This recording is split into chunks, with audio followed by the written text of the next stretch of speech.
تنزيل من رب العالمين.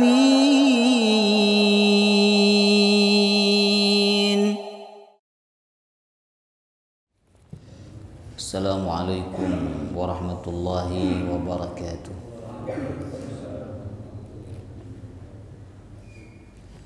الحمد لله رب العالمين، نحمده ونستعينه ونستغفره، ونعوذ بالله من شرور أنفسنا ومن سيئات أعمالنا.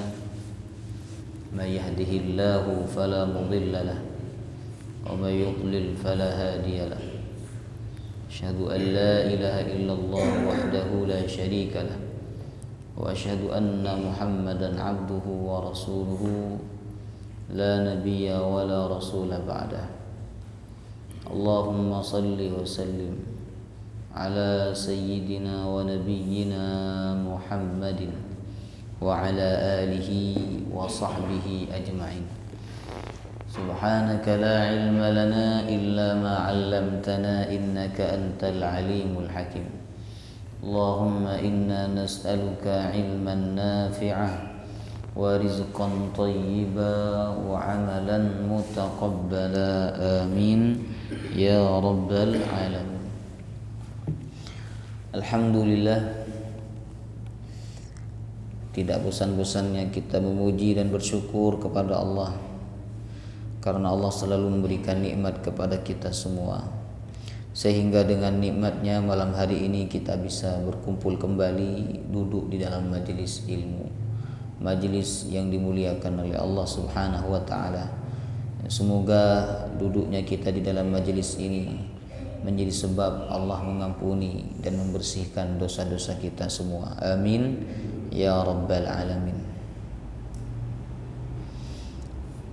Baik, kita akan melanjutkan kajian kitab Umdatul Ahkam.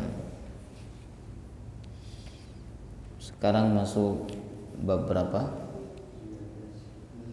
Bab 19, halaman 79. Bab 19 halaman 79 ya.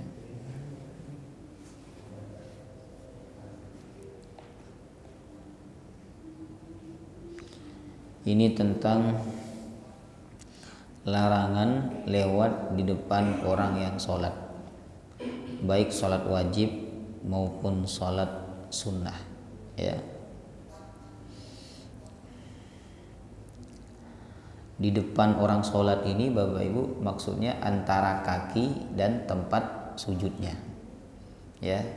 Kalau misalnya kita lewat di depan orang sholat tapi itu di luar batas sujud ya, maka itu tidak dimaksud oleh larangan ini. Jadi depan orang sholat ini adalah di antara sujud dan kaki ya. Kira-kira berapa meter lah, tergantung tingginya orang ya. Kalau orang Indonesia kira-kira berapa meter? 120 ya. Anggaplah 120 meter. 120 meter pula, maaf. 120 cm Bapak Ibu. 120 cm. Nah, berarti melewati itu tidak termasuk dilarang. Tapi kalau misalnya melewati di dalam itu, jamaah rahimakumullah, melewati di dalam itu maka termasuk dilarang ya. Baik, kita baca dulu hadisnya.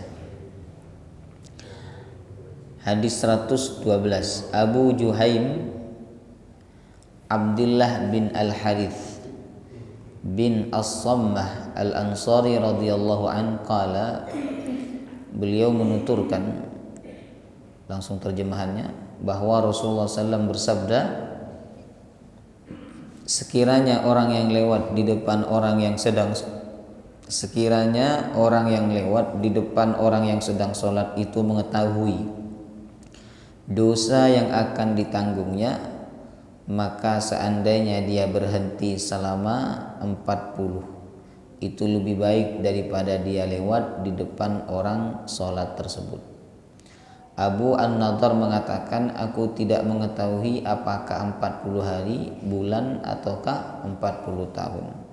Nah, baik, hadis ini melarang lewat di depan orang yang sholat. Jamaah rahimakumullah.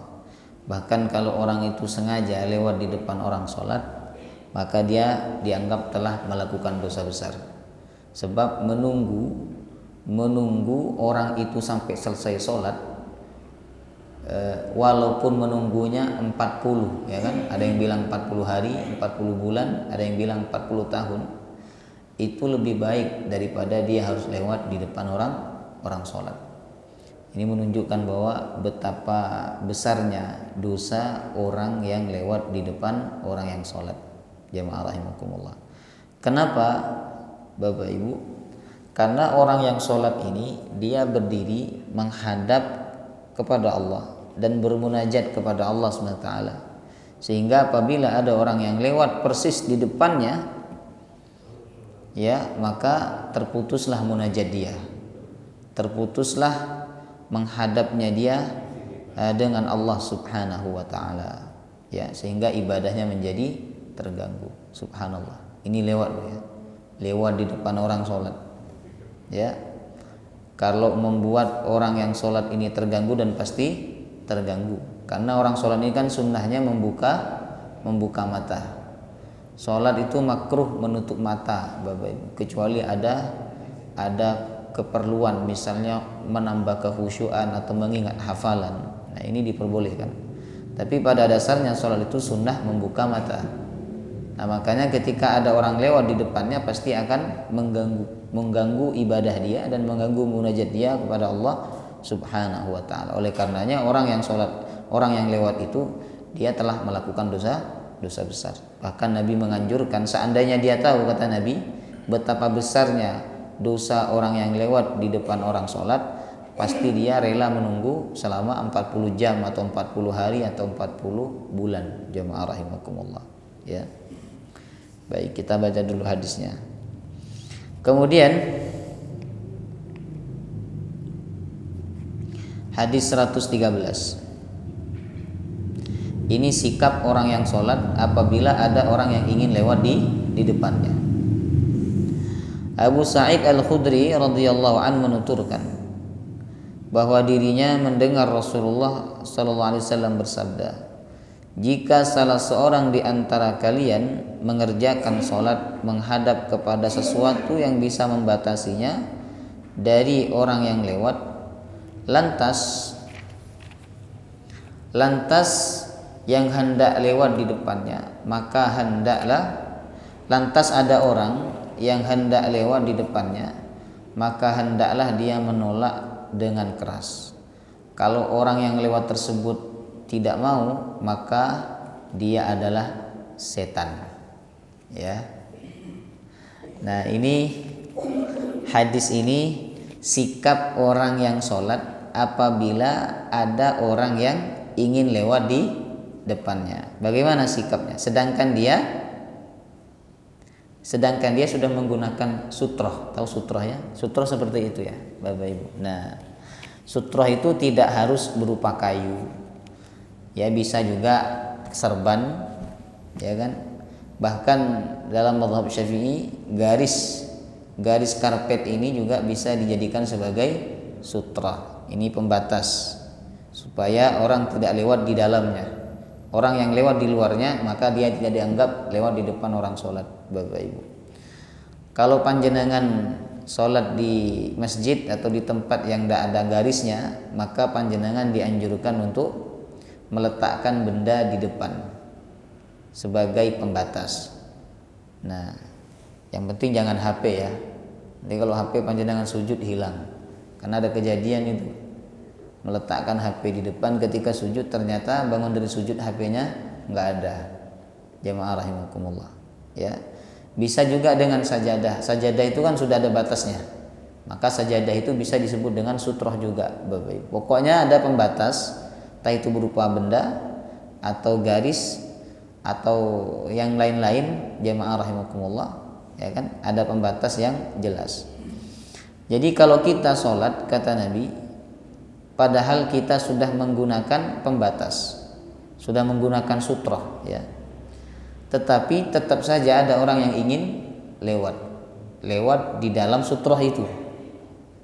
Nah, maka Nabi berpesan, falyadfa'hu, hendaklah orang yang sholat itu menolak. Fa in aba falyuqatilhu, apabila orangnya itu tidak mau, jadi tetap bersikeras untuk lewat, falyuqatilhu, maka perangilah dia. Perangi sini maksudnya bukan dibunuh, ya, bukan. Maksudnya tolaklah dengan lebih kuat lagi. Jadi kalau awalnya cuman begini, kemudian ketika dia ngotot, kita tahan lebih kuat lagi. Itu makna dari falyuqatilhu, jemaah rahimakumullah. Bukan habis sholat nanti diperangi, bukan, ya. Fa inna ma huwa syaitan, karena kalau dia ditolak tetap bersikeras ingin lewat, berarti kata Nabi dia adalah syaitan, jemaah rahimakumullah, ya.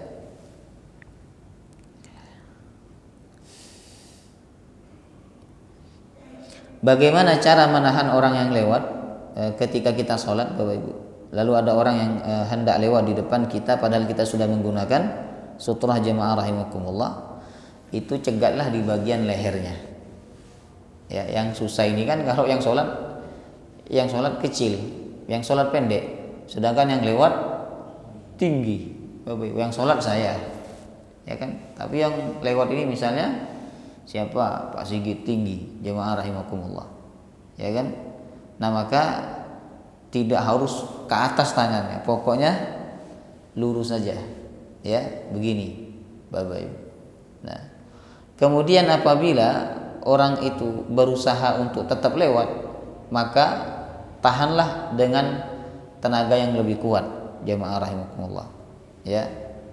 Apabila sudah ditahan dengan kuat tapi dia tetap lewat, ya sudah, lepaskan, bagaimana, ya kan? Kita nggak boleh bersikeras, apalagi menonjok ketika sholat, ya kan, ditonjok. Nah, ini tidak boleh, Bapak Ibu. Biarkan dia. Kita menahan itu artinya apa? Kita melarang dia untuk melewati karena dosanya besar. Tapi kalau dia bersikeras, dia syaitan, kata Nabi, dan dia telah melakukan dosa yang sangat besar, jemaah rahimakumullah, ya. Kenapa di sini disebut syaitan, Bapak Ibu? Ada dua maknanya. Yang pertama, orang tersebut diikuti atau disertai oleh setan yang memerintahkan dia untuk melewati orang yang sholat. Udah tahu dilarang atau ditolak tapi tetap lewat. Berarti kan ada setan yang menemani dia dan mendorong dia untuk untuk melewati orang yang sedang sholat. Kemudian yang kedua maknanya, setan itu diartikan perbuatan orang yang lewat di depan orang yang sholat ini. Perbuatan orang yang lewat di depan orang sholat ini adalah perbuatan syaitan, jemaah rahimakumullah, sehingga dia disebut setan berbentuk manusia. Karena setan ini ada dua dalam Al-Quran, syayatinal insi wal jin. Ada setan dari kalangan manusia, ada setan dari kalangan jin, jemaah rahimakumullah, ya. Nah, itu cara menolak orang yang hendak lewat di depan kita padahal kita sudah menggunakan sutra, Bapak Ibu. Kemudian sholat dengan menggunakan, kita perlu memahami dua kondisi, ya. Pertama, kondisi sholat dengan menggunakan sutra. Yang kedua, sholat tanpa menggunakan sutra, Bapak Ibu. Jadi nggak ada garisnya, nggak ada benda yang membatasi. Kemudian yang ketiga, jemaah rahimakumullah, mohon maaf, yang pertama sholat dengan menggunakan sutra, Bapak Ibu. Nah, sholat dengan menggunakan sutra, jemaah rahimakumullah, maka orang yang lewat itu diperbolehkan lewat di luar sutranya. Kemudian orang yang sholat menggunakan sutra, dia telah mendapatkan pahala, ya. Kemudian apabila ada orang sholat tanpa menggunakan sutra, ya, maka jika orang yang lewat itu lewat di antara tempat berdiri dan tempat sujud, maka orang yang lewat ini telah melakukan dosa besar.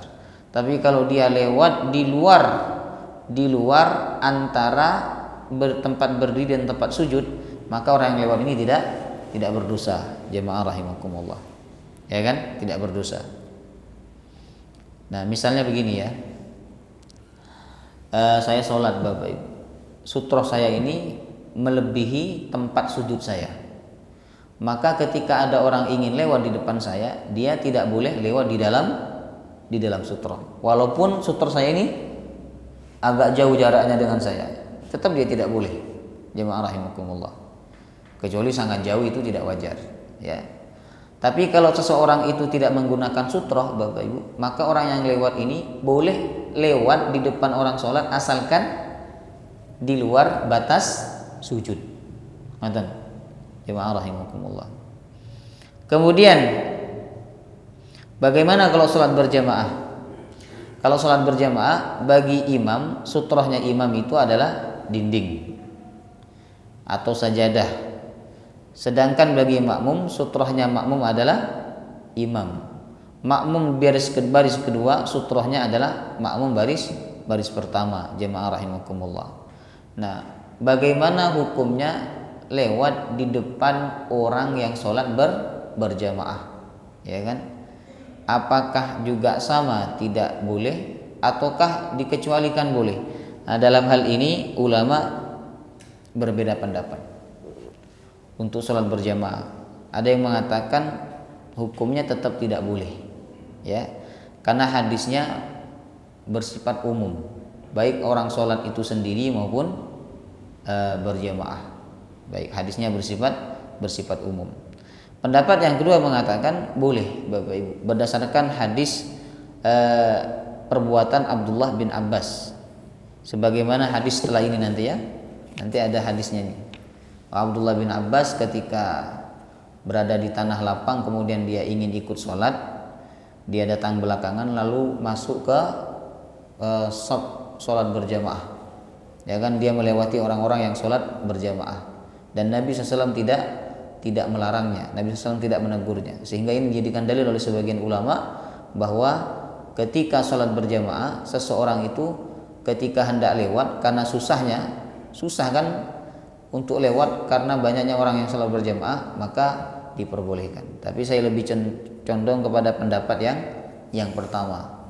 Yang pertama mengatakan bahwa walaupun sholat berjamaah tetap tidak boleh sholat di depan orang yang sholat berjamaah, ya, karena hadisnya umum.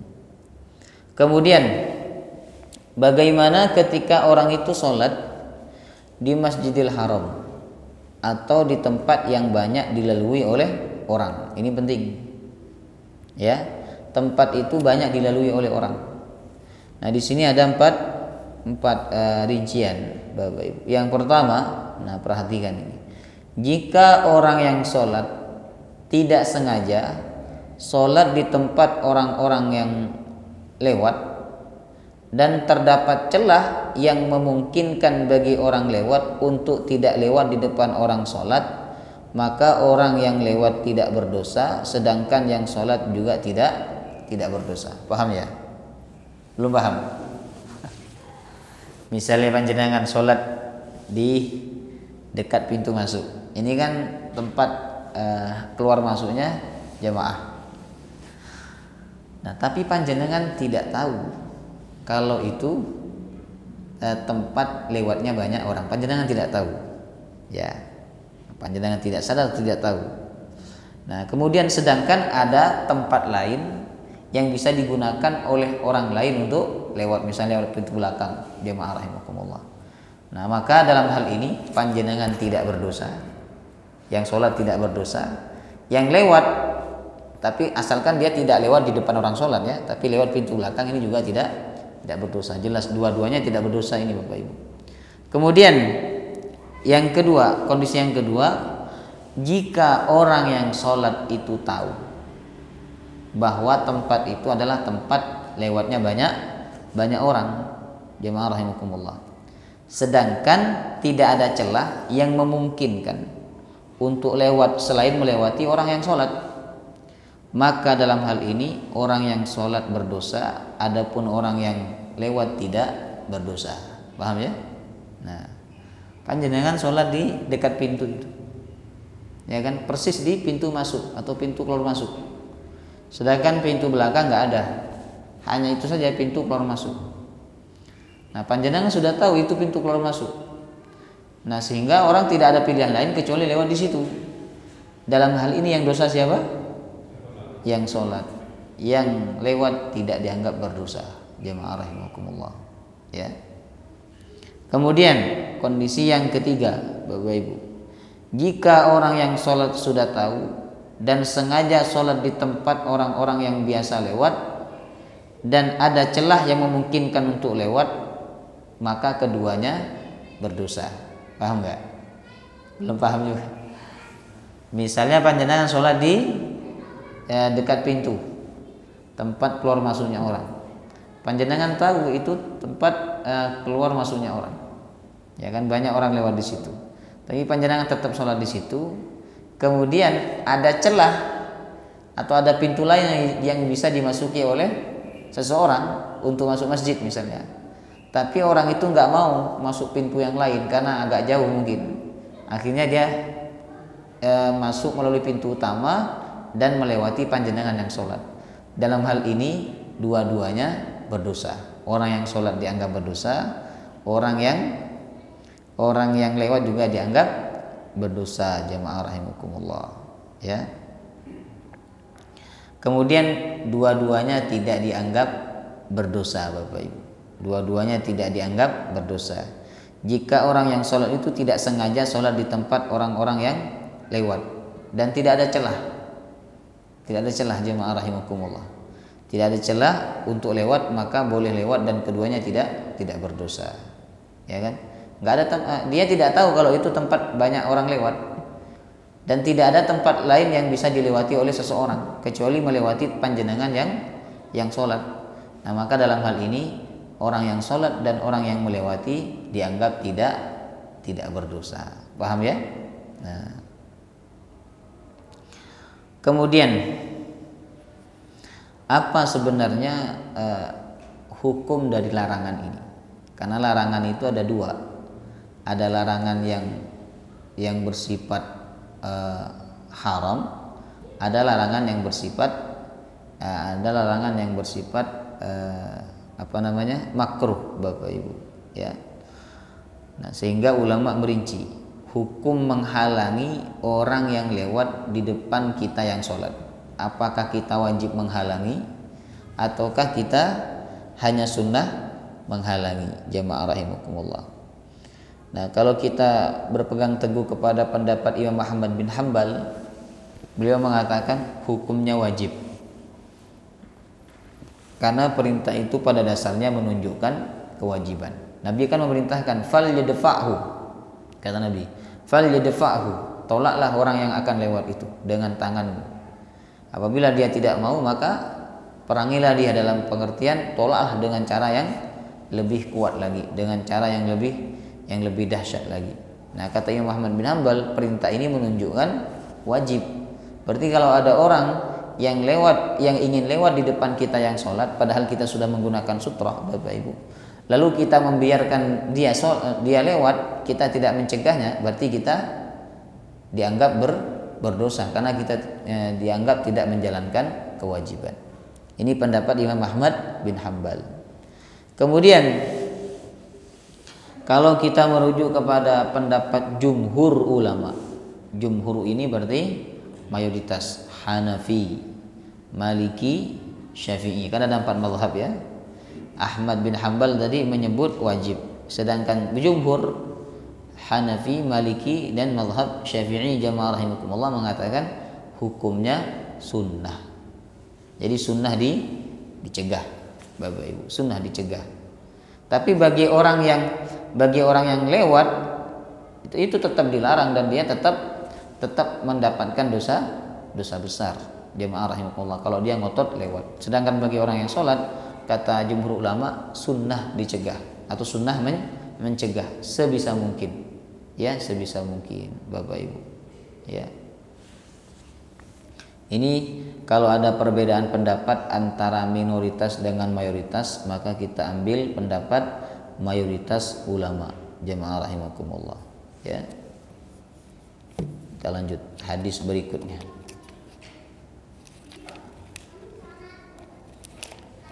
Hadis 114. Abdullah bin Abbas radhiyallahu anhuma menuturkan, aku datang dengan mengendarai keledai betina, dan saat itu aku hampir baligh. Aku hampir baligh berarti belum baligh masih. Ketika itu Rasulullah SAW sedang sholat di Mina dengan tidak menghadap tembok. Jadi nggak ada tembok antara tidak ada tembok di hadapan Rasulullah SAW. Aku pun lewat di depan sebagian shaf sholat, kata Abdullah bin Abbas. Lantas aku turun dan kulepas keledaiku agar merumput. Berarti ini ketika sedang ada sholat berjamaah, si anak ini namanya Abdullah bin Abbas, ya, yang masih belum baligh Bapak Ibu. Dia lewat di depan orang yang sholat berjamaah dengan apa? Dengan keledainya, ya kan, dengan keledainya. Kemudian setelah itu aku turun dan kulepas keledaiku agar merumput. Lalu aku masuk ke dalam shaf dan tidak ada seorang pun yang mengingkari perbuatanku tersebut. Nah, ini tadi yang saya sampaikan, ya, bahwa ketika sholat berjamaah, ya kan, seseorang boleh melewati di depan orang-orang yang sholat. Nah, tapi ulama mengomentari hadis ini, kalau anak kecil yang belum baligh, jemaah rahimakumullah, nah maka hal ini diperbolehkan. Misalnya panjenengan punya, dan kita tidak harus melarang, ya. Misalnya anaknya Pak Agus ini sedang ada sholat berjamaah. Nah, Pak Agus lari-lari lewat dari sana ke sana, ya kan? Maka orang yang sholat itu tidak perlu mencegahnya, tidak perlu dicegah gini, nggak perlu, ya kan? Tapi ada sebagian orang mencegah, bukan karena mengamalkan hadis ini, bukan, tapi karena takut kacamatanya diinjak, ya kan? Takut kacamatanya diinjak. Jadi kalau anak yang belum baligh, jemaah rahimakumullah, si anak kecil Bapak Ibu, dan dia lari-lari atau memasuki sholat berjamaah, misalnya melewati orang-orang yang sedang sholat berjamaah, maka dalam hal ini mereka tidak berdosa, orang tuanya juga tidak berdosa. Kemudian orang yang sholat tidak harus mencegahnya, ya, tidak harus melarangnya. Yang dilarang atau yang dicegah ini adalah orang yang sudah mukallaf, orang yang sudah mukallaf. Jelas hadis ini, ya. Nah, yang terakhir Bapak Ibu, 115. An Aisyah radhiyallahu anha qalat, Aisyah radhiyallahu anha mengatakan, suatu ketika aku tidur di depan Rasulullah dan kedua kakiku di arah kiblat beliau. Jika sujud, beliau menyentuhku dan aku pun melipat kedua kakiku. Jika beliau berdiri, maka aku pun menjulurkan kedua kakiku tersebut.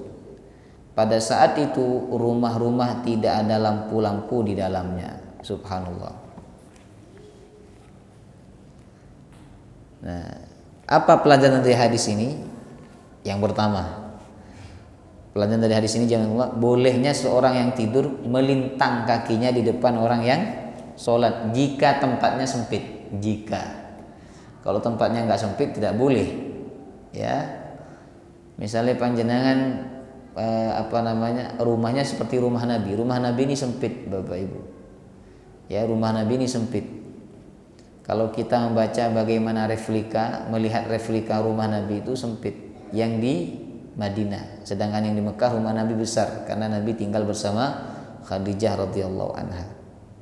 Nah, sehingga saking sempitnya rumah Nabi, ketika Nabi sholat malam, sholat tahajud, kaki Aisyah itu melintang di depan Nabi sallallahu alaihi wasallam, ya.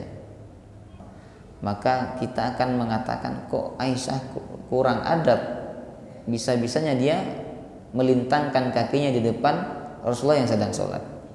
Nah, tapi kalau kita paham bahwa kondisinya saat itu memang sempit tempat tinggal Nabi, karena tempat tinggal Nabi ini seperti kamar. Jadi satu istri satu kamar, nanti istri yang lain satu kamar, Bapak Ibu. Beda-beda tempat, ya kan? Kamar di sini. Jadi semacam hujrah. Kamar jemaah rahimahullah di sana. Nah, sehingga tempat itu tempat tidur, tempat untuk sholat itu sangat terbatas sekali, Bapak Ibu. Nah, kemudian jemaah rahimakumullah,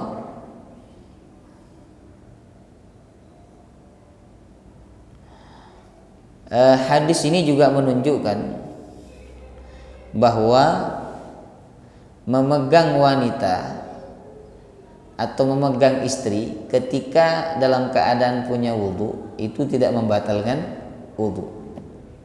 Inilah hadis yang dijadikan dalil oleh Imam Maliki bahwa laki-laki yang memegang istrinya walaupun tanpa penghalang selama tidak syahwat maka wudhunya tidak batal, Bapak Ibu. Tapi dalam mazhab Syafi'i mengatakan batal. Loh, bagaimana dengan hadis ini? Nah, mereka berspekulasi, ya kan, para ulama-ulama mazhab Syafi'i berspekulasi bisa jadi ketika itu Nabi memegang kaki Aisyah, tapi kaki Aisyah dalam kondisi menggunakan selimut, jadi tidak menyentuh secara langsung, Bapak Ibu. Jadi ini banyak penafsiran. Kemudian bagaimana dengan hadis bahwa Nabi mencium keningnya Aisyah sebelum berangkat ke masjid dan Nabi tidak mengambil air wudhu setelah itu?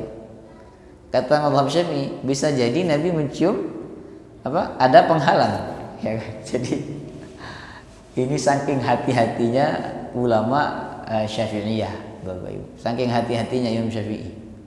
Pokoknya urusan fikih itu yang paling hati-hati adalah Imam Syafi'i. Jemaah rahimakumullah. Nah, kalau saya, Bapak Ibu, kalau saya ini ngambil jalan tengahnya. Kalau kepada istri saya menganggap tidak batal, tapi kalau kepada wanita lain yang bukan mahram saya menganggap batal. Jemaah rahimakumullah. Ya kan? Nah, monggo banyak kalau mau ikut silakan. Nah, cuman dalam bermadhab itu, Bapak Ibu, kita harus harus runtun, harus satu paket ya. Kalau wudhunya ikut Imam Syafi'i, maka batal wudhunya juga ikut Imam Syafi'i.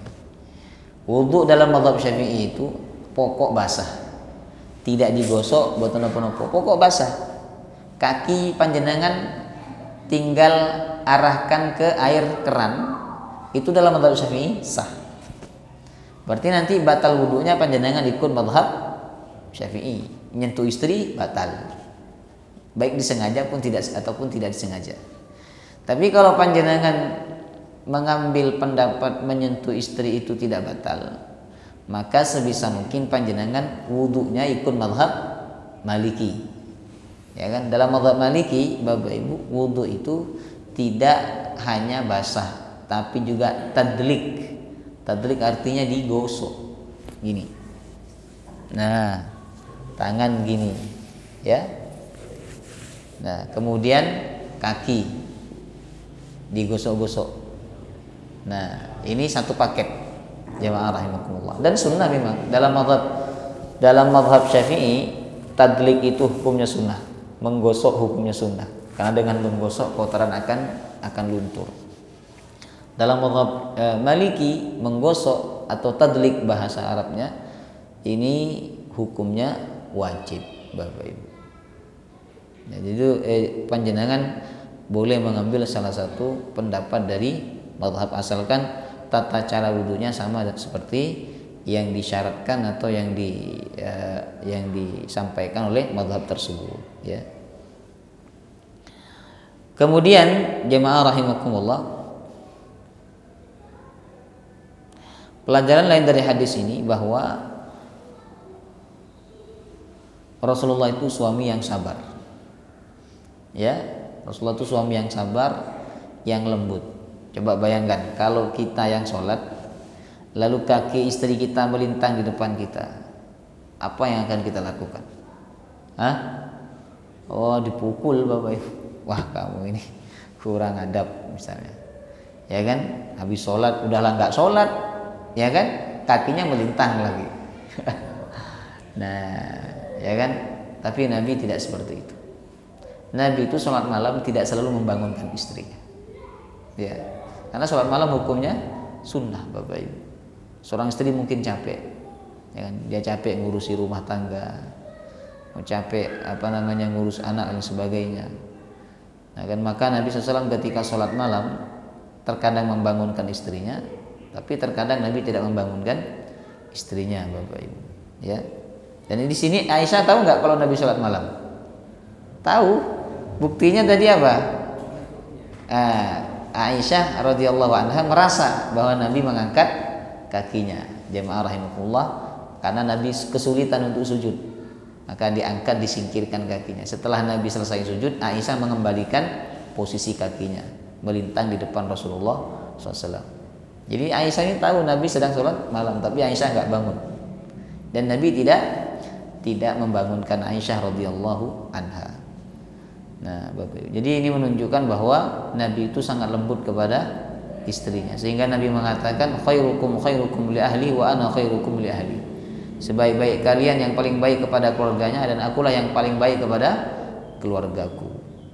Jadi kalau kita masih sering marah-marah sama istri, ini kita masih jauh dengan Nabi. Ya, masih jauh dari teladan kita Nabi SAW, Bapak Ibu.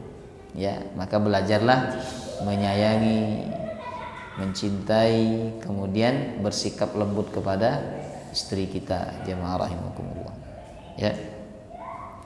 Kemudian pelajaran lain dari hadis ini yaitu bolehnya sholat dalam kondisi gelap. Karena ini Nabi sholat dan waktu itu kan tidak ada lampu Bapak Ibu. Jadi bolehnya sholat dalam kondisi yang gelap kalau memang darurat, jemaah rahimakumullah, darurat dalam pengertian karena tidak ada pencahayaan sama sekali, nggak ada lampu, nggak ada yang bisa menerangi, maka boleh, jemaah rahimakumullah. Tapi pada dasarnya kalau ada lampu hendaklah sholat menggunakan lampu, walaupun tidak dihidupin semuanya. Kan misalnya sholat malam jangan dihidupin semuanya, kalau dihidupin semuanya terasa seperti maghrib dan isya, ya kan, sehingga orang kehusuannya kurang. Maka dihidupkan di bagian depan saja, yang lain masih sudah terang Bapak Ibu, sudah bisa melihat kanan kiri, tempat sujud, gerakan imam, ya kan, tapi suasana betul-betul hening, ya, karena di sepertiga malam. Nah, sehingga orang sholat saat itu dia merasakan kehusuan, ya. Kemudian pelajaran lain dari hadis ini bahwa melintangnya kaki orang yang tidur di depan orang yang sholat ini tidak dianggap memutus sholat, jemaah rahimakumullah. Ya, misalnya panjenengan punya anak, lalu anak itu tiduran di depan panjenengan sholat. Nah, tidurannya anak di depan panjenengan yang sholat ini tidak memutus sholat, jemaah rahimakumullah.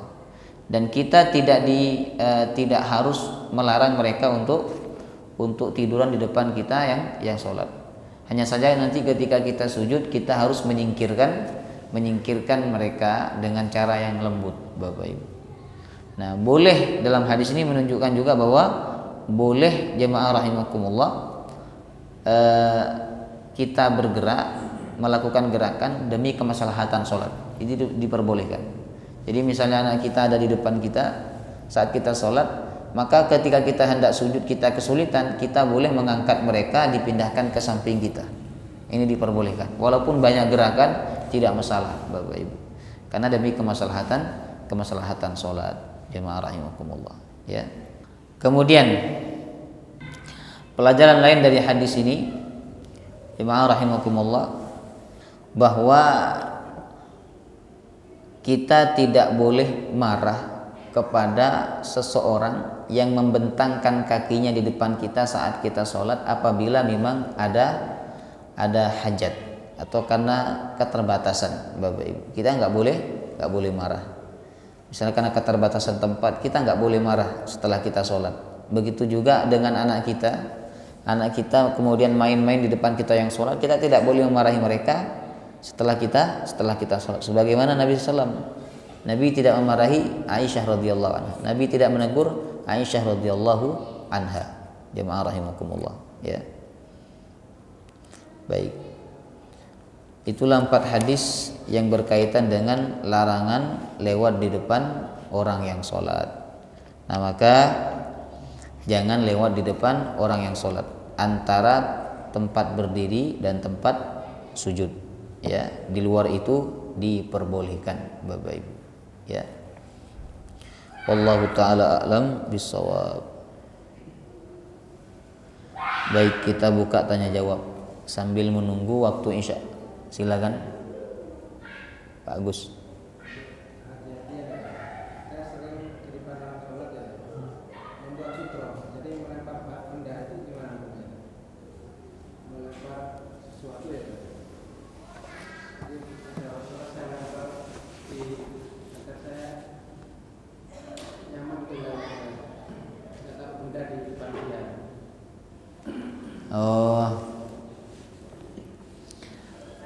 Ada orang sholat, dia nggak pakai sutroh, nggak pakai pembatas, ya. Lalu kita memberikan pembatas supaya kita lewatnya.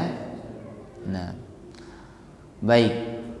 Kalau kita memberikan pembatas di depan orang yang sholat karena dia tidak menggunakan pembatas, ini hukumnya boleh-boleh saja, ya kan? Bahkan kita dianggap telah melakukan perkara yang baik, sebab kita membantu dia untuk mengamalkan sunnah Nabi SAW. Nah, sehingga ketika nanti ada orang yang ingin lewat, mereka akan terhalangi dan dibatasi oleh sutroh, Bapak Ibu. Nah, sehingga mereka tidak lewat di depan orang yang sholat itu diperbolehkan, ya. Nah, selama tidak ada sutroh. Tapi kalau ada sutrohnya tidak perlu. Sutroh itu kan tidak hanya benda tadi, garis juga bagian daripada sutroh. Jadi kalau orang itu sholat lalu di depannya ada garis yang membatasi dia dengan orang-orang yang lewat, maka tidak perlu kita meletakkan benda kemudian baru lewat, tidak perlu, ya. Cukup lewat di luar garis itu kita dianggap tidak melanggar, jemaah rahimakumullah, ya. Allah taala. Ada lagi? Silakan.